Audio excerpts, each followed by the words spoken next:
Bismillahirrahmanirrahim. Assalamualaikum warahmatullahi wabarakatuh.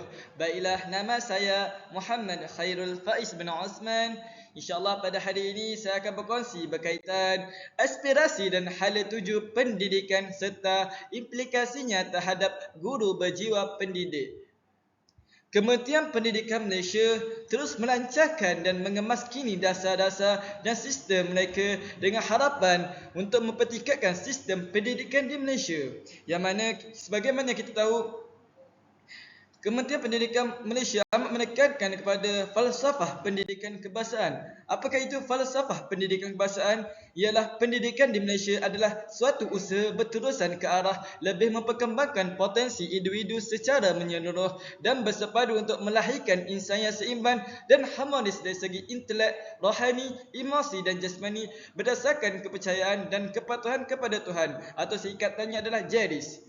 Usaha ini adalah bertujuan untuk melahirkan warga negara Malaysia yang berdilmu pengetahuan, berketerampilan, berakhlak mulia, bertanggungjawab dan berkeupayaan mencapai kesejahteraan diri serta memberikan sumbangan terhadap keharmonian dan kemakmuran keluarga, masyarakat dan negara.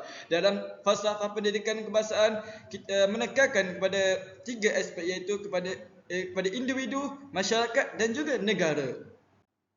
Apakah yang dimaksudkan dengan aspirasi? Aspirasi menurut Kamus Dewan Bahasa yang keempat, edisi keempat, ialah merupakan keinginan atau kehendak yang kuat untuk mencapai sesuatu. Aspirasi sistem pendidikan pula merujuk kepada hasrat yang ingin dicapai oleh Kementerian Pendidikan Malaysia, iaitu KPM, iaitu melaksanakan perubahan besar terhadap keseluruhan sistem pendidikan untuk melonjakkan pencapaian semua murid mampu memiliki dan menguasai kemahiran yang diperlukan dalam abad ke-21 bersandarkan pelan pembangunan pendidikan Malaysia 2013 hingga 2025. Guru berjiwa pendidik. Guru berjiwa pendidik merupakan sifat yang perlu ada oleh seorang guru yang berdedikasi demi membantu anak bangsa membangunkan potensi diri mereka agar tidak ketinggalan di dalam dunia pendidikan yang berkembang pesat. Selain itu juga, guru berjiwa pendidik haruslah mempunyai ilmu pengetahuan yang luas serta menguasai tentang sejarah pendidikan, falsafah pendidikan, sosiologi pendidikan, antropologi pendidikan dan pendidikan pembandingan antarabangsa dan global.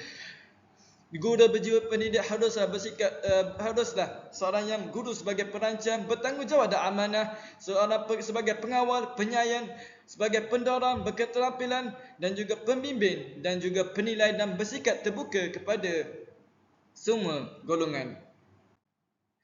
Kita pergi kepada standard kualiti pendidikan SKPM, iaitu standard kualiti pendidikan yang diperkenalkan oleh Kementerian Pendidikan Malaysia pada masa sebelum ini.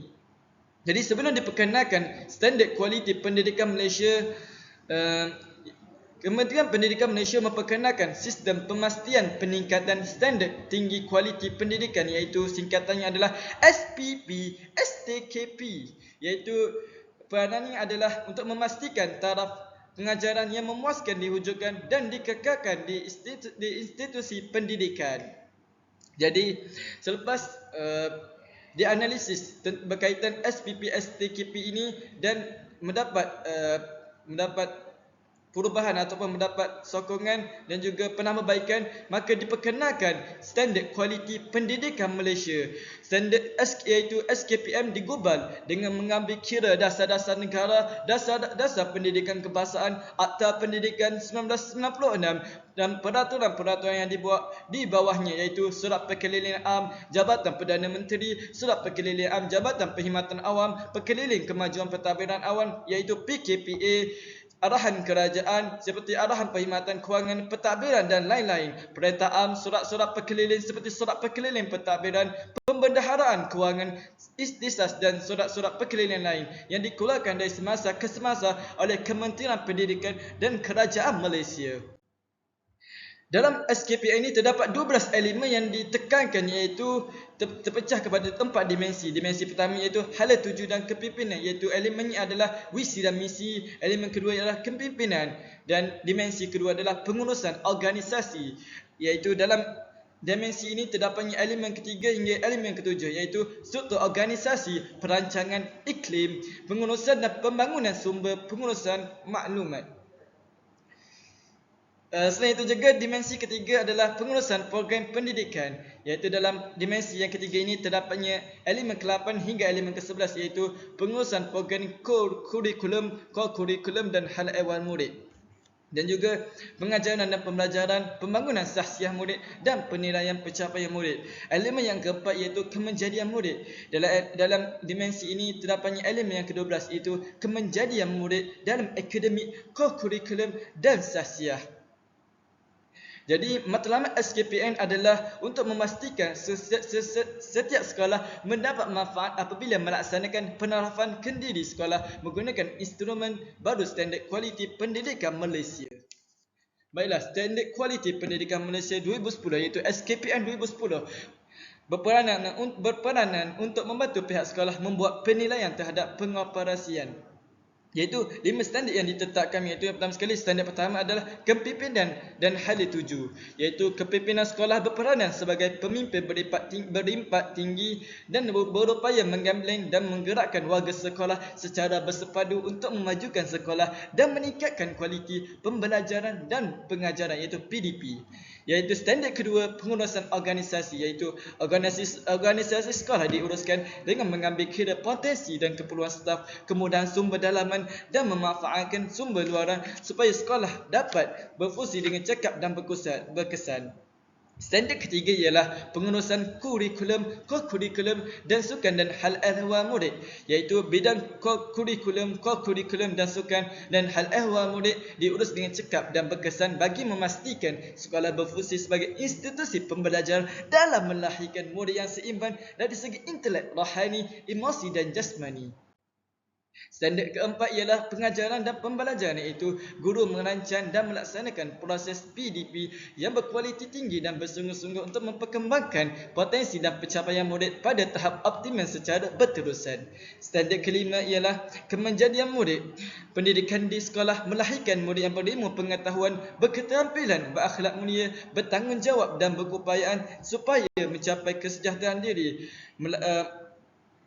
Maklumat terperinci berkaitan instrumen SKPN ini boleh dirujuk terus naskah, iaitu SKPN 2010 yang digubah oleh Jemaah Nazir dan Jaminan Kualiti Kementerian Pendidikan Malaysia. Standard Kualiti Pendidikan Malaysia juga mempunyai dua gelombang, iaitu gelombang pertama dan gelombang kedua. Kita pergi kepada gelombang kedua, iaitu SKPM G2, iaitu dalam SKPM G2 ini menekankan tentang meningkatkan keberkesanan pengurusan dan pengajaran PDP. Yang kedua adalah berorientasikan tindakan, mementingkan kualiti pendidikan dan berasaskan evidence. Yang ketiga ialah memberi penekanan melalui peranan guru besar ataupun pengetua sebagai peneraju, pembimbing dan pendorong dalam melaksanakan tugas. Yang keempat adalah instrumen yang digunakan untuk meningkatkan kualiti pendidikan secara berterusan ke arah pencapaian tahap tinggi. Yang kelima ialah instrumen ini akan digunakan oleh pihak sekolah sebagai panduan pengoperasian mengikut keperluan dan kepentingan bagi meningkatkan prestasi. Okay, dalam SKPM ini terdapat 5 standard ataupun 5 standard kualiti yang ditekankan dalam standard kualiti pendidikan Malaysia. Itu pertama sekali adalah kepimpinan, yang kedua adalah pengurusan organisasi, yang ketiga adalah pengurusan kurikulum dan hal ehwal murid, yang keempat ialah pembelajaran dan pemudahcaraan, iaitu PDPC, yang kelima adalah kemenjadian murid itu sendiri. Baiklah, kita pergi kepada peranan guru dalam PDPC. Yang pertama sekali, guru sebagai perancang. Guru bertindak sebagai perancang untuk memastikan kesediaan dan persediaan yang rapi dalam melaksanakan PDPC. Yang kedua adalah guru sebagai pengawal. Guru bertindak sebagai pelaksanaan PDPC untuk memastikan kelancaran proses pembelajaran mengikut perancangan. Yang ketiga adalah guru sebagai pembimbing. Guru bertindak sebagai pembimbing untuk membolehkan murid menguasai pengetahuan, kemahiran dan mengamalkan nilai berdasarkan objektif pelajaran. Yang keempat ialah guru sebagai pendorong. iaitu guru bertindak sebagai pendorong untuk meningkatkan motivasi murid dalam pembelajaran. Yang kelima ialah guru sebagai penilai. Guru berperanan sebagai penilai untuk mengesan tahap penguasaan murid. Yang keenam adalah murid sebagai pembelajar aktif. Murid hendaklah bertindak sebagai pembelajar aktif untuk menguasai pengetahuan dan kemahiran serta mengamalkan nilai positif. Standard kualiti dan tindakan untuk mencapai standard SKPMG 2, iaitu guru perlulah merancang melaksanakan PDPC secara profesional dan sistematik. Yang kedua adalah guru mengawal proses pembelajaran secara terancang. Yang ketiga adalah guru mengawal suasana pembelajaran secara profesional dan terancang. Yang keempat ialah guru membimbing murid secara profesional dan terancang. Yang kelima adalah guru mendorong minda murid melaksanakan aktiviti PDP secara terancang. Guru mendorong emosi murid melaksanakan aktiviti pembelajaran secara terancang. Guru melaksanakan penilaian secara sistematik dan terancang. Dan akhir sekali, murid melibatkan diri dalam proses pembelajaran secara berkesan. Kita pergi kepada Pelan Pembangunan Pendidikan Malaysia, iaitu PPM 2013-2025. Antara objektif yang terdapat 3 objektif dalam PPM, iaitu yang pertama sekali adalah memahami prestasi dan cabaran semasa sistem pendidikan Malaysia, berfokus penambahbaikan akses kepada pendidikan, meningkatkan standard kualiti, mendapatkan jurang pencapaian equity, menggalakkan perpaduan dalam kalangan murid serta memaksimalkan keberkesanan sistem. Yang kedua, objektif kedua ialah mewujudkan visi dan aspirasi yang jelas untuk sistem pendidikan dan setiap murid bagi 13 tahun yang seterusnya sehingga tahun 2025. Objektif ketiga ialah menggariskan program transformasi yang menyeluruh untuk sistem pendidikan, termasuk perubahan utama dalam KPM yang membolehkan sistem ini memenuhi permintaan baharu dan jangkaan yang meningkat serta menyokong transformasi perkhidmatan awam. Dalam PPM ini terdapat beberapa perkara yang dilakukan untuk menjayakan PPM ini ialah 3 gelombang, iaitu gelombang pertama, gelombang kedua, gelombang ketiga, 5 aspirasi pendidikan negara, 6 aspirasi murid serta 11 anjakan. Kita pergi kepada 5 aspirasi pendidikan negara. Yang pertama sekali akses, iaitu 100% enrollment merentas semua perangkat pendidikan daripada prasekolah hingga menengah atas menjelang tahun 2020. Yang kedua adalah kualiti. Negara dalam kelompok 1/3 teratas dalam pentaksiran antarabangsa seperti TIMS ataupun PISA dalam tempos 15 tahun. Yang ketiga adalah equity, 50% pengurangan dalam jurang pencapaian, iaitu bandar, 2 bandar, sosioekonomi, gender menjelang tahun 2020. Yang keempat adalah perpaduan sistem pendidikan yang menawarkan perkongsian pengalaman dan nilai kepada kanak-kanak dengan menghargai kepelbagaian. Yang kelima adalah kecekapan, sistem yang memaksimalkan keberhasilan murid mengikut peruntukan sedia ada. Baiklah, ini sedikit berkaitan Allahumma salli ala Muhammad. 5 aspirasi pendidikan, iaitu aspirasi sistem, iaitu Pelan Pembangunan Pendidikan Malaysia berhasrat untuk mencapai 5 keberhasilan yang saya sebutkan sebentar tadi, iaitu akses, kualiti, equity, perpaduan dan kecekapan. Keberhasilan yang ditetapkan ini adalah selari dengan aspirasi yang turut disuarakan oleh peserta semasa dialog nasional dan setanding juga dengan keberhasilan yang ditetapkan oleh sistem pendidikan berprestasi tinggi yang lain. Tindakan bagi merealisasikan 5 aspirasi berkenaan adalah penting dan tidak ada inisiatif dalam mana-mana aspek berkenaan yang boleh menjejaskan atau menghalang kemajuan yang lainnya. Kita pergi pada aspek pertama adalah akses dalam 5 aspirasi sistem pendidikan negara. Akses kepada kejayaan, iaitu setiap kanak-kanak warga negara Malaysia berhak mendapat kesamarataan peluang pendidikan, tidak kira jantina, kaum, sosioekonomi atau keistimewaan, membolehkan mereka mencapai potensi masing-masing, iaitu perkembangan individu. Kementerian berhasrat memastikan kadar akses sejagat dalam kalangan kanak-kanak dari peringkat prasekolah hingga ke peringkat menengah atas, iaitu tingkatan 5 berjalan 2020 mendapat pendidikan sepatutnya. Yang kedua adalah kualiti. Kualiti standard antarabangsa, iaitu semua kanak-kanak akan berpeluang mendapat pendidikan cemerlang berdasarkan keunikan sistem pendidikan di Malaysia dan setanding dengan sistem pendidikan antarabangsa. Aspirasi sistem pendidikan negara adalah untuk meletakkan Malaysia dalam kelompok 1/3 teratas dalam pentaksiran antarabangsa mengikut pengukuran TIMS dan PISA dalam tempoh 15 tahun yang akan datang, iaitu TIMS dan PISA menguji bahan bacaan, matematik dan sains sahaja. Pentaksiran tambahan yang menangani dimensi kualiti kualiti lain yang relevan dengan konteks Malaysia boleh dimasukkan apabila dimensi ini itu dibangunkan dan diterima di peringkat antarabangsa. Aspek yang ketiga adalah equity. Equity untuk semua murid, iaitu sistem pendidikan berprestasi tinggi menyediakan pendidikan yang terbaik kepada setiap kanak-kanak tanpa mengira kedudukan geografi, gender atau latar belakang sosial ekonomi. Kementerian berhasrat untuk merapatkan lagi jurang pencapaian antara murid bandar dengan luar bandar, tahap sosial ekonomi dan pencapaian antara gender sehingga 50% menjelang 2020. Aspek keempat adalah perpaduan, iaitu murid yang berusia antara 7 hingga 17 tahun menghabiskan lebih 1/4 daripada masa mereka di sekolah melalui interaksi bersama murid lain daripada pelbagai latar belakang sosioekonomi, agama dan etnik. Murid belajar memahami, menerima dan menghayati perbezaan. Keadaan ini mewujudkan suatu perkongsian pengalaman dan aspirasi bagi membina masa hadapan Malaysia. Kementerian berhasrat menjana suatu sistem pendidikan yang memberi peluang kepada murid berkongsi pengalaman dan aspirasi demi membentuk dan memperkukuhkan lagi perpaduan rakyat Malaysia, iaitu memupuk perpaduan dalam kalangan murid. Yang kelima adalah kecekapan. Sistem pendidikan Malaysia telah menerima peruntukan yang tinggi, namun peningkatan keberhasilan murid masih tidak sepadan dengan sumber yang telah disalurkan ke dalam sistem pendidikan Malaysia. Walaupun kerajaan akan mengekalkan tahap pelaburan semasa, Kementerian berhasrat untuk memaksimalkan keberhasilan murid mengikut tahap peruntukan semasa, iaitu pelaksanaan berkecakapan tinggi.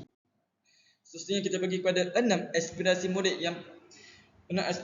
iaitu matlamat yang ingin dicapai oleh setiap murid, iaitu yang pertama sekali ada pengetahuan, kemahiran berfikir, kemahiran memimpin, kemahiran dui bahasa, keetikan dan kerohanian dan identiti nasional. Okey, apakah dimaksudkan aspirasi murid? Selain keberhasilan sistem, pihak berkepentingan juga jelas tentang tahap kualiti yang perlu ada pada setiap individu murid. Secara keseluruhan, pendidik, ibu bapa, murid dan ahli masyarakat lain bersatu berpendapat dalam visi pendidikan sebagai wadah pembangunan murid yang holistik dari segi intelek, rohani, emosi dan jasmani. Visi ini juga menjadi asas kepada semua usaha penambahbaikan sistem pendidikan sejak falsafah pendidikan kebangsaan digubal pada 1988. Pelan pembangunan pendidikan Malaysia akan terus mendukung hasrat falsafah pendidikan kebangsaan, iaitu FPK, untuk pendidikan seimbang sebagai asas aspirasi setiap murid. Plan ini juga merujuk sistem pendidikan berprestasi tinggi lain untuk membina perincian bagi kemahiran khusus dan atribut yang boleh diterapkan kepada murid bagi membolehkan mereka meneraju pembangunan ekonomi dan dunia global masa hadapan untuk membangunkan negara kita itu Malaysia. Setiap murid harus mempunyai 6 prinsip ini, iaitu pertama sekali pengetahuan, yang mana di peringkat paling asas setiap kanak-kanak perlu menguasai sepenuhnya kemahiran literasi dan numerasi, iaitu kemahiran membaca, menulis dan mengira. Selain itu, penting bagi setiap murid menguasai mata pelajaran teras seperti matematik dan sains. Murid juga perlu didedahkan kepada pengetahuan am yang menyeluruh tentang Malaysia, Asia dan dunia dari aspek sejarah, manusia dan geografi. Murid juga digalakkan mengembangkan pengetahuan dan kemahiran dalam bidang lain seperti seni, muzik dan sukan. Yang kedua adalah kemahiran berfikir. Setiap murid akan belajar cara memperoleh ilmu pengetahuan sepanjang kehidupan mereka, iaitu menerapkan perasaan ingin tahu dan mengamalkan pembelajaran sepanjang hayat untuk membolehkan mereka menghubungkan pelbagai disiplin ilmu dan mencipta ilmu yang baru. Setiap murid perlu menguasai pelbagai kemahiran kognitif termasuk penakulan dan pemikiran kritis serta inovatif. Bidang ini kurang diberi perhatian menyebabkan murid kurang berupaya untuk mengaplikasikan ilmu pengetahuan dan berfikir secara kritis di luar konteks akademik.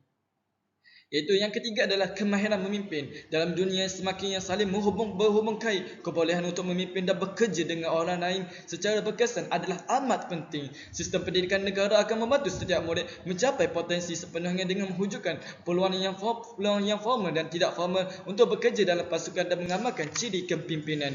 Dalam konteks sistem pendidikan, kepimpinan merangkumi 4 dimensi, iaitu keusahawanan, berdaya tahan, kecerdasan emosi dan kemahiran berkomunikasi dengan berkesan. Yang keempat ialah kemahiran dewi bahasa. Setiap kanak-kanak akan menguasai bahasa Malaysia sebagai bahasa kebangsaan dan bahasa perpaduan serta bahasa Inggeris sebagai bahasa komunikasi antarabangsa sekurang-kurangnya pada tahap minima. Dengan tahap penguasaan bahasa ini, selepas menamatkan persekolahan, murid sepatutnya berupaya menggunakan bahasa Malaysia dan bahasa Inggeris dalam persekitaran kerja. Di samping itu, kementerian juga menggalakkan semua murid mempelajari bahasa lain sebagai bahasa tambahan seperti Mandarin, Cina, Jepun dan lain-lain lagi.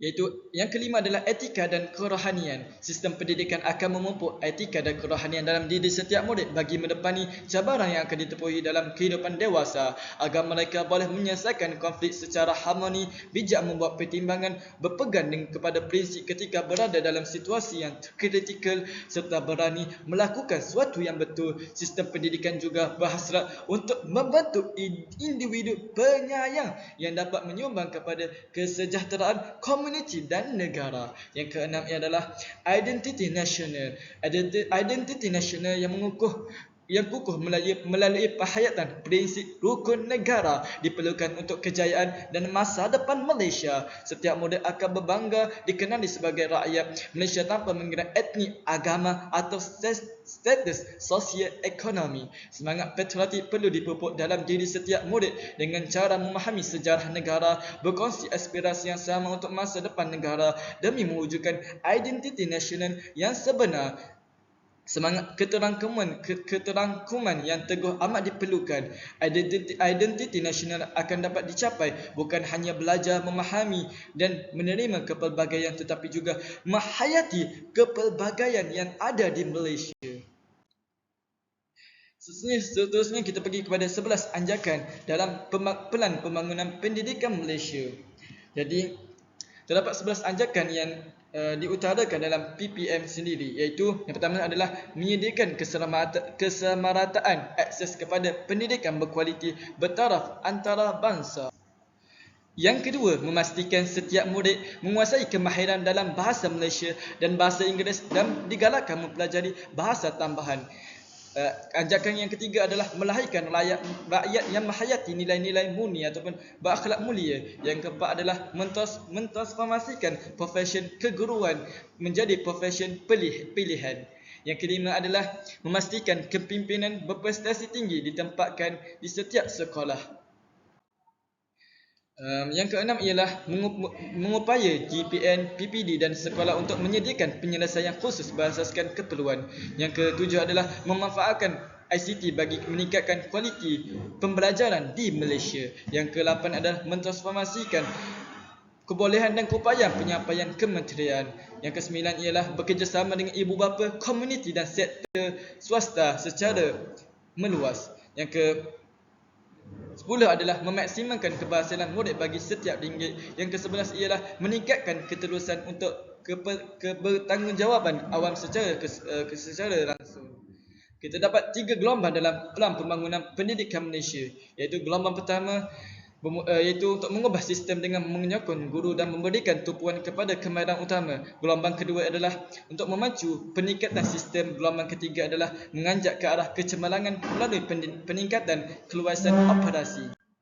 Kita pergi kepada gelombang yang pertama, iaitu mengubah sistem dengan menyokong guru dan memberikan tumpuan kepada kemahiran utama, iaitu meningkatkan standard pengajaran melalui bimbingan guru secara khusus terutamanya dalam mata pelajaran teras bahasa Malaysia, bahasa Inggeris, matematik dan sains. Yang kedua adalah mereka membentuk semula soalan peperiksaan supaya lebih menjurus kepada soalan kemahiran berfikir aras tinggi. Yang ketiga adalah mengukuhkan kualiti pendidikan STEM melalui pengukuhan kurikulum, pengujian dan latihan guru dan penggunaan model pembelajaran pelbagai iaitu blend learning. Yang keempat adalah melaksanakan kurikulum standard sekolah rendah KSSR Bahasa Malaysia SGK yang direka bentuk untuk murid yang bahasa ibundanya bukan bahasa Malaysia. Yang kelima adalah mengukuhkan penguasaan kemahiran berbahasa Inggeris melalui pengujian dan latihan semula guru, memperluas linus dan menyediakan sokongan pemulihan serta model pembelajaran sebagai mood blend learning. Yang keenam adalah melaksanakan satu One Bestari Net ke semua sekolah untuk mengintegrasi ICT dalam pembelajaran harian. Yang ketujuh adalah melaksanakan program transformasi daerah dengan tumpuan kepada sekolah berprestasi rendah termasuk murid berkeperluan khusus untuk memacu prestasi sekolah. Yang ketujuh adalah merombak IPG dan latihan perkhidmatan dan meningkatkan standard kemasukan bagi guru baharu, mewujudkan pembimbing pengetua ataupun guru besar yang berdedikasi untuk sekolah band 5, 6 dan 7 dan mengukuhkan kriteria pemilihan untuk pemimpin sekolah bagi meningkatkan kualiti kepimpinan sekolah. Mentransformasikan kematian dengan meletakkan pemimpin terbaik untuk meneraju jawatan penting di GPN dan PPD bagi meningkatkan prestasi sistem penyampaian, meningkatkan enrolment prasekolah dan sekolah menengah melalui kempen galakan enrolment, lebih pelibatan ibu bapa dan program vocational yang lebih baik. Seterusnya meningkatkan praktikum dalam program vocational melalui peningkatan kerjasama dengan sektor swasta. Gelombang kedua adalah untuk memacu peningkatan sistem, iaitu melaksanakan kurikulum standard sekolah menengah KSSM dan KSSR samakan semula bagi meningkatkan standard kandungan dan pembelajaran setanding dengan standard antarabangsa, menarik minat kesedaran masyarakat dalam STEM melalui kempen dan kerjasama, menintis pilihan program untuk meningkatkan pendedahan kepada bahasa Inggeris dan kemahiran penyediaan bahasa tambahan dalam usaha menambah baik penguasaan kemahiran bahasa secara menyeluruh. Mengukuhkan program untuk kumpulan berkeperluan khusus seperti kumpulan pribumi, kumpulan minoriti lain, pintar cerdas dan berkeperluan khas. Seterusnya kita pergi pada gelombang yang ketiga, iaitu menganjak ke arah kecemerlangan melalui peningkatan keluasan operasi, iaitu meningkatkan inovasi dan pilihan bagi meningkatkan penguasaan kemahiran dalam bahasa Malaysia dan bahasa Inggeris secara berterusan dan menyediakan lebih banyak pilihan untuk mempelajari bahasa tambahan. Seterusnya melaksanakan program dan inovasi ICT bagi kumpulan berkeperluan khusus di seluruh negara untuk meningkatkan standard pembelajaran secara berterusan, memupuk budaya kecemerlangan profesional keteladanan rakan setugas iaitu guru dan pemimpin sekolah saling membimbing, berkongsi amalan terbaik dan memastikan rakan setugas mempunyai kebertanggungjawaban memenuhi standard profesional.